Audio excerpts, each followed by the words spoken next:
On those cold, rainy days when you forget your rain jacket or umbrella and you want to stay as dry as possible, should you walk and spend more time in the rain? Or should you run, which means you'll be hitting more raindrops from the side?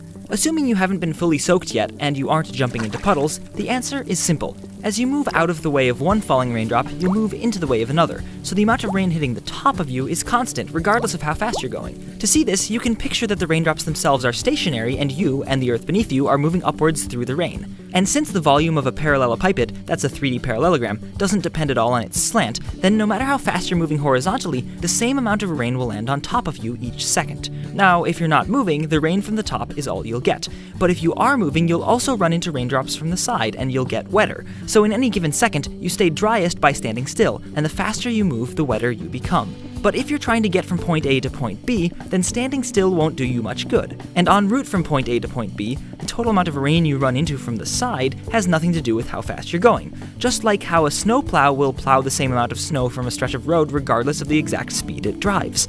In the case of running through the rain, you can figure that out using parallelepipeds again. So, over a given period of time, the same amount of rain will hit you from the top, regardless of how fast you're going. And over a given distance, you'll hit the same amount of rain from the side, again, regardless of how fast you're going. So your total wetness is equal to the wetness per second for rain from the top, times the amount of time you spend in the rain, plus the wetness per meter for rain from the side, times the number of meters you travel. So to stay driest, getting from one point to another, you should try to minimize the amount of water falling onto you from above. And quite simply, that means getting out of the rain as fast as possible.